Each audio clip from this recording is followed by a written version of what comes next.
మనం గంగలో వచ్చేసాం. త్రివేణి సంగంలో స్నానం చేయడానికి.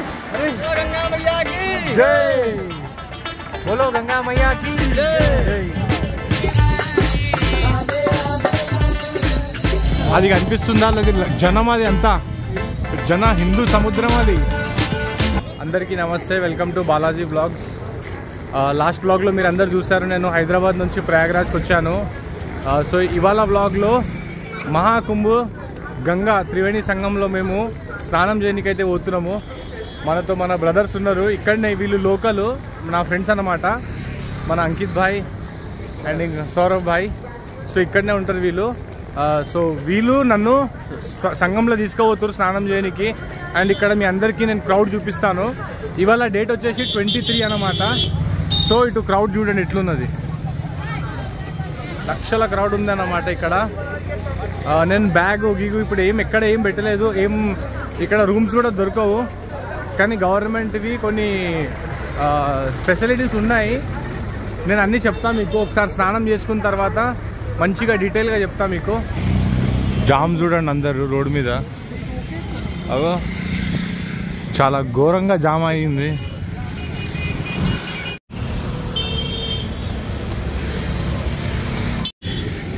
యమునా నది ఇది. సో బ్రిడ్జ్ దాటి నడుచుకుంటా పోతున్నాము. చూడండి ఎలా ఉంది క్రౌడ్, చూడండి క్రౌడ్ ఎంత లక్షల జనం వచ్చారు ఇక్కడ. ఇది చూడండి ఎంత బాగుంది, బిల్డింగ్ మీద పెయింటింగ్ చేసిరు. శ్రీరాముంది, లక్ష్మణుంది, హనుమంతుంది.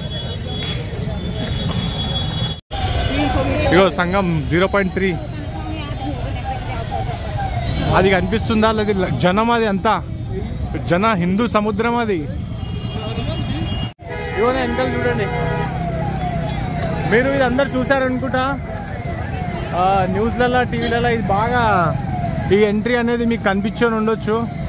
సో దీని తర్వాతనే గంగా, యమున, సరస్వతి నది సంగమం అనేది ఉంది. భోజనం కోసం లైన్ చూడండి ఎంత పెద్దగా ఉంది. సో ఇప్పుడు పోతున్నాం లోపలికి.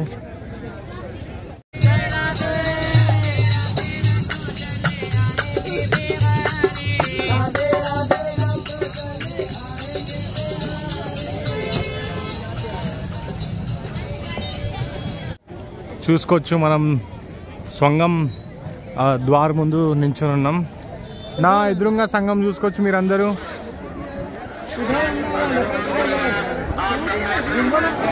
అందరూ బోట్లో పోనీకి ఎట్లా చేస్తున్నారు చూడండి.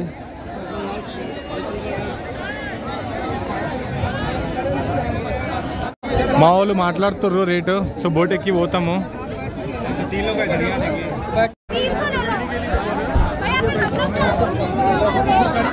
సంగం లోపలికి పోయి స్నానం చేద్దాము. ఇక్కడ అయితే కరెక్ట్ కాదు, మధ్యలో పోయి స్నానం చేద్దాం. ఇంకో ఎట్లా కొట్లాడుకుంటారు చూడండి వీళ్ళు.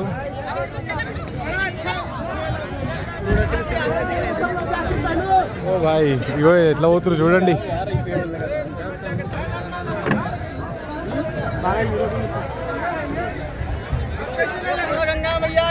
జై బోలో గంగా మయ్యాకి జై.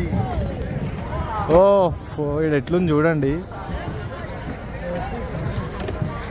మీరు సంగంలో వస్తే గుర్తుపెట్టుకోండి, కాలు పెట్టకండి గంగలో. ఇది ఒక పవిత్రమైన నది.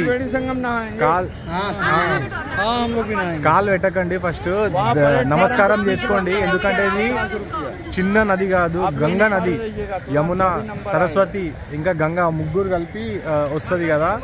సో నేను చెప్తున్నాను, కాలు పెట్టకుండా ఫస్ట్ నమస్కారం పెట్టి దండం పెట్టి లోపల రండి.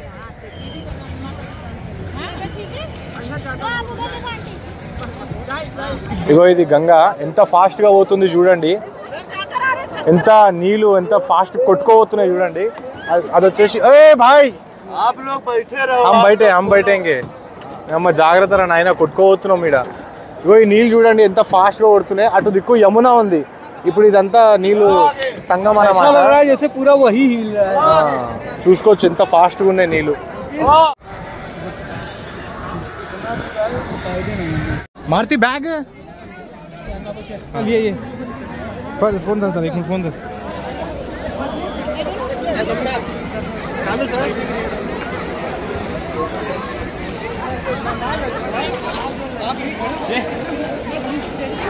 మనం గంగలో వచ్చేసాం త్రివేణి సంగంలో స్నానం చేయడానికి. అరే జాగ్రత్త జాగ్రత్త మజా. ఇంత ఎండలో కూడా నీళ్ళు చాలా చల్లగా ఉన్నాయి.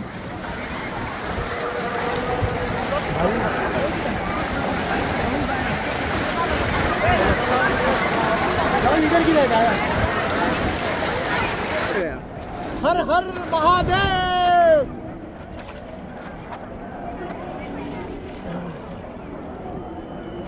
మన తెలుగు ప్రజలు మనమందరం మంచిగా ఉండాలని కోరుకుంటున్నాను. హర్ హర్ మహాదేవ్.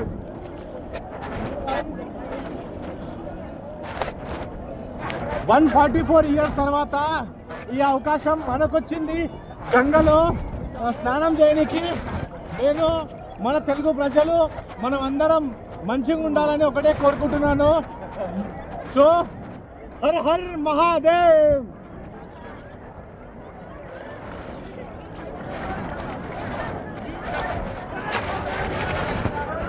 మీరు కూడా వచ్చి గంగలో స్నానం చేయండి.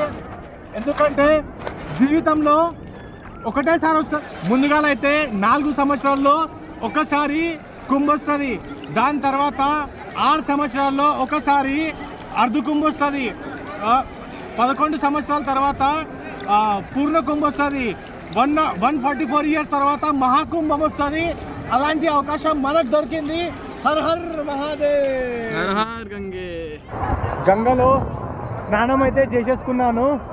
మీరందరు నా వెనకాల పబ్లిక్ చూసుకోవచ్చు ఎట్లున్నారు. ఇగో కరెక్ట్ త్రివేణి సంగంలో వచ్చి స్నానం చేసుకున్నా. మాట్లాడాడు హర్ హర్ గంగా. ఇలాంటి అవకాశము మన జీవితంలో ఎప్పుడు రాదు. నేను చెప్తున్నా, వచ్చి గంగలో స్నానం చేసుకోండి, దర్శనం చేసుకోండి. అయ్యో ఇక్కడ చూడండి, ఇక్కడ తగ్గిపోయింది నీళ్ళు. అక్కడ మధ్యలో చాలా వస్తున్నాయి. మారితే ఏరే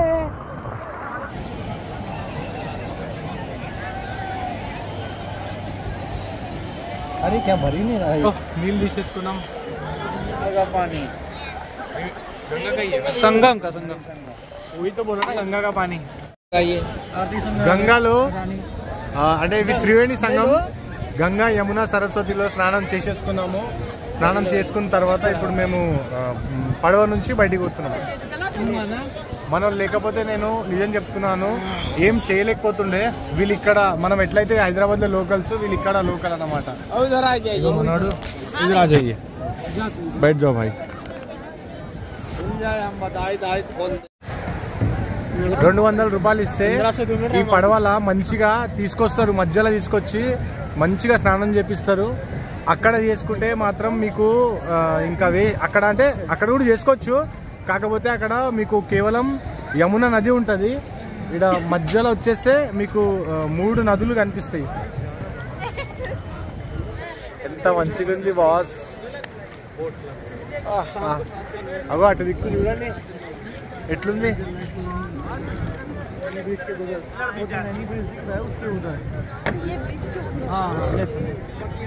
నా వెనకాల చూడండి ఎంత పెద్ద కోట. మనకు గోల్కొండ ఎలా అయితే పెద్ద కోటనో, సో ఇక్కడ ప్రయాగ్రాజ్లో ఇది చూడండి. దగ్గరకు వచ్చేసినాం మనం. ఇంకా ఇప్పుడు దిగిపోతాము. దిగిన తర్వాత ఇక్కడ ఆంజనేయ స్వామి గుడి ఉంది. ఆంజనేయ స్వామి గుడిలో దర్శనం చేసుకోవాలి. అది కంపల్సరీ. అది ఇక్కడ దిగిన తర్వాత పడుకున్న ఆంజనేయ స్వామి గుడి దర్శనం కంపల్సరీ చేయాలి. అందరు చూడండి ఎలా దిగుతున్నారు. ఎట్లా తాకుతున్నాయి బోట్లు. ధీరే ధీరే ధీరే ధీరే ధీరే ధీరే ధీరే. చలో చలో మొత్తం అయిపోయింది. అండ్ ఇప్పుడు పోతున్నాము ఆంజనేయ స్వామి దర్శనం చేసుకోనికి.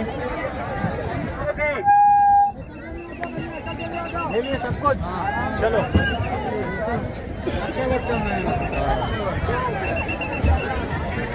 तुम आगे चलो, कहाँ जाना है? हर हर महादेव. లోపల పోతున్నాం. ఇది కోట లోపల పోతున్నాం. ఒక మంచి గుడి ఉంది, సో ఆ గుడికి పోయి దర్శనం చేసుకోవడం. కోట లోపలికైతే పోతున్నాం గుడి దర్శనం చేసుకోనికి. ఈ చెట్టు కనిపిస్తుందా, చాలా పాతదన్నమాట. ఈ చెట్టుకి అక్షయ్ భట్ అంటారు. శ్రీరాముడు ఉన్నప్పుడు నుంచి ఈ చెట్టు ఉందని ఇక్కడ లోకల్ చెప్తున్నారు.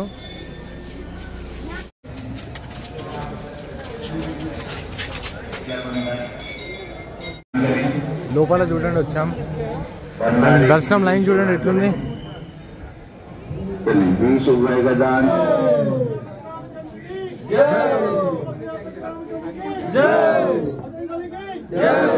दिया है 21 रुपये 51 रुपये से. నేను ఇప్పుడు రూమ్కి వచ్చేసాను. మార్నింగ్ నుంచి సాయంత్రం వరకు నాతో ఏమేమి జరిగింది నేను డీటెయిల్గా చెప్తాను. నేను హైదరాబాద్ నుంచి ప్రయాగరాజ్లో దిగంగానే ఫస్ట్ సంగం దగ్గర పోయినా, స్నానం చేసుకున్నా, అక్కడ ఉన్న గుడిలో దర్శనం చేసుకున్నా. దర్శనం కూడా ఎట్లా అంటే మామూలు కాదు, గంటలు గంటలు టైము, అంత పెద్ద క్రౌడ్ అన్నమాట అక్కడ. సో దాని తర్వాత బాగా తిరిగినా, తిన్నా, ఫుడ్ గిడ్డ అంతా ఫ్రీయే. నేను ఇన్స్టాగ్రామ్లో రీల్ చూసా, ఏమని ఫ్రీగా స్టే లేదంటే 100 రూపాయల్లో స్టే అంతా చూసా. స్టే ఎన్ని గణం ఉన్నాయి అన్నీ చూశాను, అన్ని దగ్గర పోయినా, కానీ నాకు ఒక్క స్టే దొరకలేదు. నిన్న 6 గంటల నుంచి మొత్తం నైట్ అంతా చూసే ఒక్క స్టే దొరకలేదు నాకు. అంత క్రౌడ్ ఉంది. మీకు స్టే కావాలంటే ప్రయాగరాజ్లో అది పాసిబులే కాదు, అసలు ఇంపాసిబుల్ స్టే దొరకాలంటే ఒక బయట వ్యక్తికి అయితే. సో నేనేం చేశా అంటే నైట్ 10 అయ్యింది. సో 10:30కి ఒక ట్రైన్ ఉండే, 10:30 కాదు 9:30కి ఒక ట్రైన్ ఉండే అయోధ్యకి. సో గమ్మున ఒక జనరల్ టికెట్ తీసుకొని ఆ ట్రైన్ ఎక్కి అయోధ్యలో దిగి, అయోధ్య ఒక 4 అవర్స్ జర్నీ అనమాట. సో అయోధ్యలో దిగి ఒక హోటల్ తీసుకొని ఇక్కడికి వచ్చి మంచిగా పండుకున్నా. ప్రయాగరాజ్లో అయితే అస్సలు స్టే లేదు, ఖర్చు కూడా ఏం రాదు అక్కడ, మొత్తం నడుచుకొని తిరగాల, ఖర్చు ఒక్క రూపాయి రాదు. కానీ మనకు ఏంటంటే స్టే దొరకదు, అదొక్కటే ఇబ్బంది. మళ్ళీ బండ్లు కూడా దొరకవు తిరగనీకి, మొత్తం నడుచుకుంటూనే తిరగాల. సో నేను అందుకని ఏం చేశా అంటే అయోధ్యకు వచ్చేసి ఇక్కడ స్టే చేసుకుని మంచిగా ఇక్కడ రిలాక్స్ చేసుకున్నా. ఎందుకంటే నాకు నిద్ర కావాలి బాస్, నాకు నిద్ర లేకపోతే పిచ్చి లేస్తుంది, ఓకేనా. సో మీరు ఇన్స్టాగ్రామ్లలో రీల్ చూసి నమ్మి అదంతా ఫేక్ అంటే లైక్ ఓవర్ క్రౌడ్ అయిపోయింది. సో లేదు, మనకు ఇన్స్టాగ్రామ్లో చెప్పేది అదంతా వేస్ట్. ఇక్కడ క్రౌడ్ ఫుల్ ఉంది, నించోనికి జాగా లేదు. అంత ఒక గుడిలో పోతే 3 గంటలు టైం పడుతుంది, అంత పెద్ద లైను. ఒక ఫుడ్, ఒక ఛాయ్ తాగినాం, ఫ్రీగా ఛాయ్ పెడదామన్నా కానీ అక్కడ అంత లైన్ ఉంటుంది. సో నేను నా సజెషన్ ఏంటంటే మీరు ప్రయాగరాజ్లో దిగంగానే సంగంలో పోయి స్నానం చేసుకోండి, అయినంత తిరగండి, వెళ్ళిపోండి, స్టే మాత్రం చేయకండి, ఓకేనా guys. Thank you so much. ఇప్పుడు నేను అయోధ్యలో ఉన్నాను, అయోధ్య వ్లాగ్ నెక్స్ట్ వీడియోలో పెడతాను, తప్పకుండా చూడండి.